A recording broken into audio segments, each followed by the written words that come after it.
بسم اللہ الرحمن الرحیم۔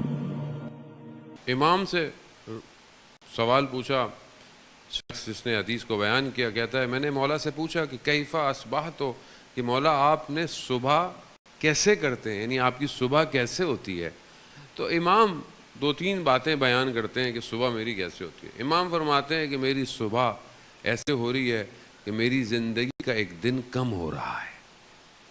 میری صبح ایسے ہو رہی ہے کہ میری زندگی کا ایک دن کم ہو رہا ہے۔ دیکھنے کو تو ڈیجٹ جو ہے وہ بڑھ رہا ہے، یعنی ہمارے ہاں لوگ سالگرہ جیسے مناتے ہیں کہ جی ماشاءاللہ بچہ آج سال کا ہو گیا، 5 سال کا ہو گیا، 10 سال کا ہو گیا، ہم کہہ رہے ہیں بڑا ہو رہا ہوتا ہے، لیکن کیونکہ موت کی ڈیٹ ڈیفائن ہے، ہمیں نہیں پتا، لیکن خدا کی بارگاہ میں، خدا کے علم میں موت کی ڈیٹ ہماری کنفرم ہے، تو ہمارا جو ڈیٹ کا گراف ہے وہ بڑھ نہیں رہا، بلکہ ہم اصل میں منفی جا رہے ہیں، نیگیٹو جا رہے ہیں۔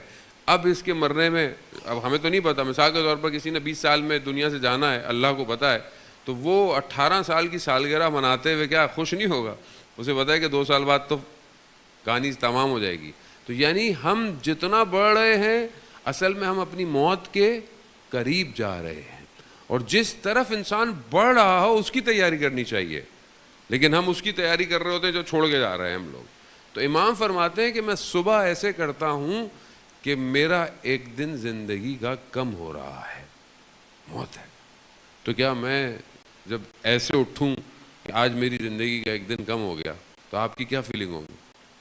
جیسے آپ کو کوئی ٹاسک دیا جائے کہ آپ نے 30 ڈیز میں اس پروجیکٹ کو کمپلیٹ کرنا ہے، اور آپ روز صبح اٹھیں اور آپ نے کچھ نہ کیا ہو، تو اب آپ کیا ہوں گے کہ میرے تو 28 دن رہ گئے، میرے تو 20 دن رہ گئے، میرے تو 10 دن رہ گئے۔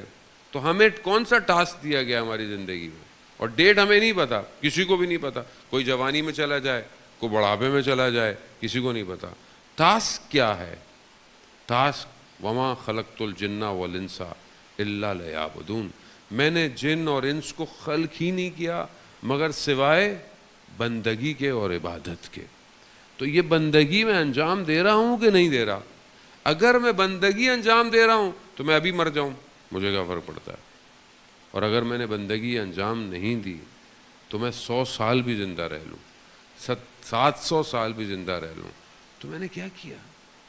حضرت نوح علیہ السلام 2500 سال زندہ رہے۔ 2500 سال بہت ہوتا ہے۔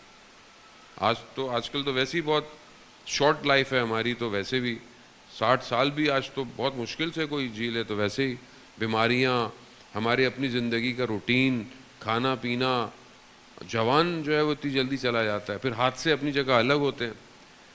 حضرت نوح علیہ السلام جب اپنے آخری ایام میں تھے اور جب ملک الموت تشریف لائے تو انہوں نے کہا کہ بس میں آ گیا ہوں، تو وہ دھوپ میں روایات کہتی ہے کہ لیٹے ہوئے تھے، تو انہوں نے کہا کہ مجھے چھاؤں میں جانے دو۔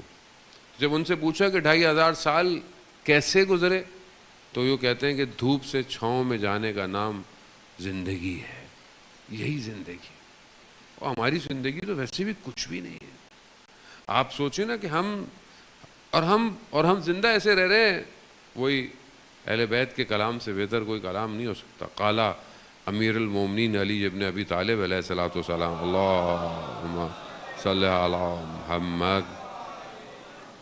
امام ارشاد فرماتے ہیں کہ مجھے تعجب ہوتا ہے اس شخص پر کہ جو اپنی ساری زندگی کمانے میں خرچ کر دیتا ہے اور پھر اپنی کمائی کو اپنی صحت پہ خرچ کر دیتا ہے، اور زندہ ایسے ہے جیسے اس میں مرنا ہی نہیں ہے، اور جب مرتا ہے تو ایسے جیسے کبھی زندہ تھا ہی نہیں۔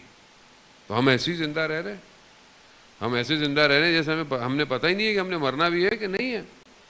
اس کا مطلب یہ نہیں کہ اب آپ ٹینشن میں رہیں، پریشانی میں رہیں، گھبراہٹ میں، نہیں، ایسا نہیں ہے جان محترم، یعنی خوشی کے عالم میں انسان زندہ رہے۔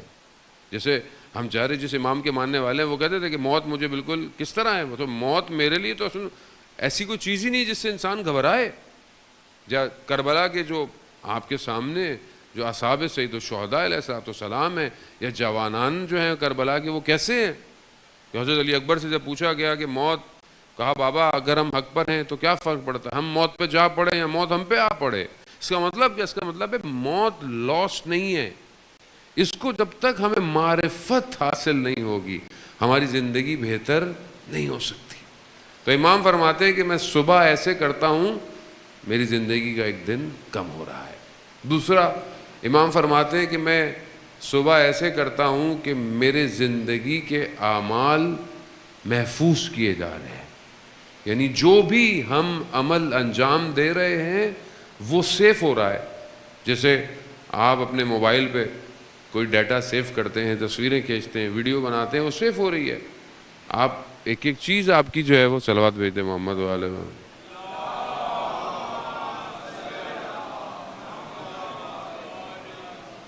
آپ جو بھی انجام دے رہے ہیں وہ سیف ہو رہا ہے.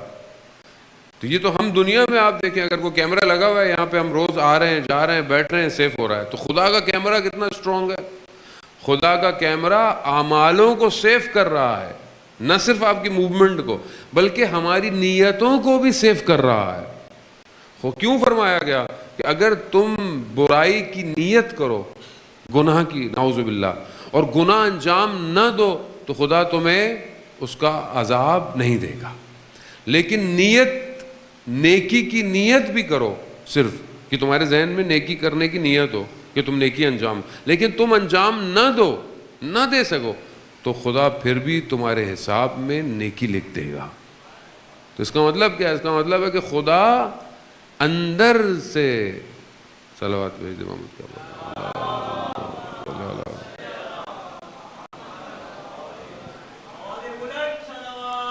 اللہم صلی علی محمد. یعنی خدا کہ ہاں ہماری نیتیں بھی محفوظ ہو رہی ہیں. تو یہ بہت آسان سا ہے کہ آپ انسان کم سے کم نیت تو اچھی رکھے. اور یہ بہت ضروری ہے.